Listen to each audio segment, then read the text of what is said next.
ವರ್ಷದ ಬೆಳ್ಳಿ ಹಬ್ಬದ ಕಾರ್ಯಕ್ರಮವನ್ನು ನಾಳೆ ಬರುವ 30/9/2024ರಂದು ಮಾನ್ಯ ಜಿಲ್ಲಾ ಉಸ್ತುವಾರಿ ಸಚಿವರು ಹಾಗೂ PWD ಮಂತ್ರಿಗಳಾದಂಥ ಸನ್ಮಾನ್ಯ ಶ್ರೀ ಸತೀಶಣ್ಣ ಜಾರಕಿಹೊಳಿಯವರ ಅಮೃತ ಹಸ್ತದಿಂದ ಮತ್ತು ನಮ್ಮ ನಾಯಕರು ಹಾಗೂ ಈ ಭಾಗದ MLCಗಳಾದಂಥ ಸನ್ಮಾನ್ಯ ಶ್ರೀ ಪ್ರಕಾಶ್ ಅಣ್ಣ ಹುಕ್ಕೇರಿ ಇವರೊಂದು ಅಧ್ಯಕ್ಷತೆಯಲ್ಲಿ ಈ ಕಾರ್ಯಕ್ರಮ ಜರುಗ್ತಾ ಇದೆ.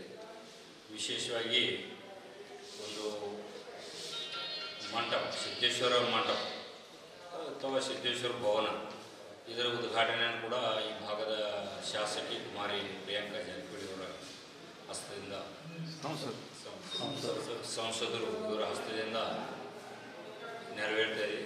ದೀಪ ಪ್ರಜ್ವಲನೆಯನ್ನು ನಮ್ಮ ನಾಯಕರಾದ ಸನ್ಮಾನ್ಯ ಶ್ರೀ ವೀರಕುಮಾರ್ ಪಾಟೀಲ್ ಅವರ ಹಸ್ತದಿಂದ ನೆರವೇರಿ, ಇನ್ನು ಕೊಲ್ಹಾಪುರದಿಂದ ಸನ್ಮಾನ್ಯ ಶ್ರೀ ಬಂಟಿ ಪಾಟೀಲ್ರವರು, ಅದೇ ರೀತಿ ನಮ್ಮ ಪ್ರಕಾಶನ ಅವಾಡೆಯವರು, ಸನ್ಮಾನ್ಯ ಶ್ರೀ ಸದಲಗ ಚಿಕ್ಕೋಡಿ ಭಾಗದ ಶಾಸಕರಾದಂಥ ಸನ್ಮಾನ್ಯ ಶ್ರೀ ಗಣೇಶನ ಹುಕ್ಕೇರಿ ಮತ್ತು ಇನ್ನೂ ಅನೇಕ DT ಪಾಟೀಲರು, ಹಿರಿಯರಾದಂಥ DT ಪಾಟೀಲರು, ಇನ್ನೊಬ್ಬರು ಹಿರಿಯರಾದಂಥ ಸನ್ಮಾನ್ಯ ಶ್ರೀ ಲಖನ್ ಜಾರಕಿಹೊಳಿ ಅವರು, MLC ಅವರು, ಕಾಕಾಸಾಹೇಬ್ ಪಾಟೀಲ್ ಅವರು, ಲಕ್ಷ್ಮಣರಾವ್ ಚಿಂಗಳೆ ಅವರು, ಅದೇ ರೀತಿ ಗಣಪತರಾವ್ ಪಾಟೀಲ್ ಅವರು ಮತ್ತು PM ಪಾಟೀಲ್ ಅವರು,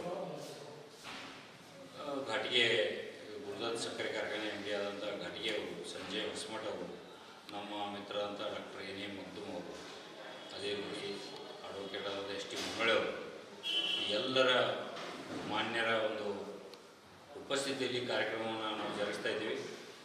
20/4/1999ರಂದು ಈ ಸಂಸ್ಥೆಯನ್ನು ನಾವೊಂದು ಸಣ್ಣ ಇದರಲ್ಲಿ ಪ್ರಾರಂಭ ಮಾಡಿದ್ದೀವಿ.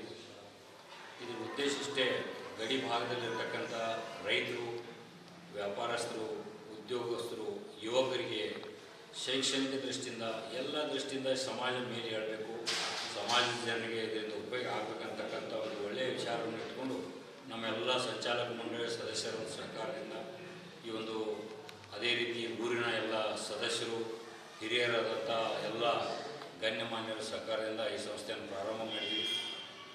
ಇವತ್ತು 25 ವರ್ಷದಲ್ಲಿ 110 ಕೋಟಿ ಡಿಪಾಸಿಟನ್ನು ಕೊಡಿಸಿ, ಈ ವರ್ಷ 2,14,00,000 ರೂಪಾಯಿ ಲಾಭವನ್ನು ಕೂಡ ಗಳಿಸಿ ಸುಮಾರು 58 ಕೋಟಿ ನಾವು ಸಾಲವನ್ನು ಕೂಡ ವಿತರಣೆಯನ್ನು ಮಾಡಿದ್ದೇವೆ. ಆ ಒಂದು ನಿಟ್ಟಿನಲ್ಲಿ ಇವತ್ತು ಇದರ ಬೆಳ್ಳಿ ಹಬ್ಬ ಮತ್ತು ನೂತನ ಕಟ್ಟಡದ ಉದ್ಘಾಟನೆಯನ್ನು ಭಾಳ ವಿಜೃಂಭಣೆಯಿಂದ ನಡೆಸಬೇಕಂತ ಎಲ್ಲರೂ ವಿಚಾರ ಮಾಡ್ಕೊಂಡಿದ್ದೀವಿ. ಅದಕ್ಕೆಲ್ಲ ಊರಿನ ಜನರ ಸಹಕಾರ ಅಥವಾ ಈ ಭಾಗದ ಎಲ್ಲ ಜನರ ಸಹಕಾರ ಜೊತೆಗೆ ಈ ಸಂಸ್ಥೆ ಈಗಾಗಲೇ 17 ಶಾಖೆಗಳನ್ನು ಹೊಂದಿದೆ.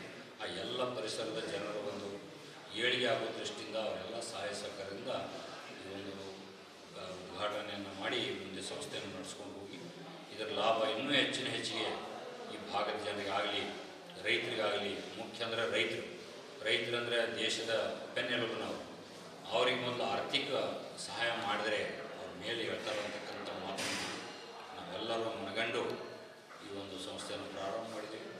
ಅದಕ್ಕೆಲ್ಲ ಜನರು ಬರಬೇಕು, ಈ ಒಂದು ಕಾರ್ಯಕ್ರಮದಲ್ಲಿ ಭಾಗಿಯಾಗಬೇಕು, ಇದಕ್ಕೆಲ್ಲ ಶೋಭೆ ತರಬೇಕು. ಈ ನೂತನ ಕಟ್ಟಡದ ಒಂದು ಔಚಿತ್ಯವನ್ನು ಸಾಧಿಸಿಕೊಂಡು ಈ ಕಾರ್ಯಕ್ರಮದಲ್ಲಿ ಭಾಗಿಯಾಗಬೇಕಂತ ನಾನು ತಮ್ಮೆಲ್ಲರ ಪರವಾಗಿ, ಪತ್ರಕರ್ತರ ಮುಖಾಂತರವಾಗಿ ನಾನು ಎಲ್ಲರಿಗೂ ವಿನಂತಿ ಮಾಡಿಕೊಂಡು ಎಷ್ಟು ಕೊಟ್ಟಿದ ಅಮೌಂಟ್? 5 ಕೋಟಿದ ಬಿಲ್ಡಿಂಗ್ ಸುಮಾರು 5.5 ಕೋಟಿ ರೂಪಾಯಿ. ಬಿಲ್ಡಿಂಗ್ ಕಟ್ಟಡ ಇವತ್ತು 5.5 ಕೋಟಿ ರೂಪಾಯಿ ಇದೆ. ಎಲ್ಲ ಹೈಟೆಕ್ ಸುವಿಧಾಗಳು ಇರತಕ್ಕಂಥ ಒಂದು ಕಟ್ಟಡವನ್ನು ನಾವು ಮಾಡಿದ್ವಿ. ಇಲ್ಲೆಲ್ಲ ಅಂದರೆ ನಮ್ಮ ಮೀಟಿಂಗ್ ಹಾಲ್ ಆಗಲಿ, ಡೈರೆಕ್ಟರ್ ರೂಮ್ಸ್ ಆಗಲಿ, ಎಲ್ಲ ಅಂದರೆ ಅದ್ಯಾವತ್ತು ಎಲ್ಲ ಸೌಕರ್ಯಗಳನ್ನ ಇಲ್ಲೆಲ್ಲ ಕಂಪ್ಯೂಟರೈಸ್ಡ್ ಸಿಸ್ಟಮನ್ನು ನಾವು ಮಾಡಿಕೊಟ್ಟಿದ್ದೀವಿ. ಲಾಕರ್ ಸಿಸ್ಟಮ್ ಆಗಲಿ ಇದೆಲ್ಲ ಇದು ಮಾಡಿಕೊಟ್ಟಿದ್ವಿ. ಗಡಿ ಭಾಗದಲ್ಲಿ ಲಾಕರ್ದ ಅವಶ್ಯಕತೆ ಕೂಡ ಭಾಳ ಇತ್ತು. ಆ ದೃಷ್ಟಿಯಿಂದ ಇವತ್ತಿಲ್ಲಿ 2 ಲಾಕರ್ಗಳನ್ನು ಈ ಸಂಸ್ಥೆಯಲ್ಲಿ ನಾವು ಹೊಂದಿದ್ದೇವೆ. ಅದರ ಲಾಭ ಕೂಡ ಎಲ್ಲರೂ ತಗೋಬೇಕು.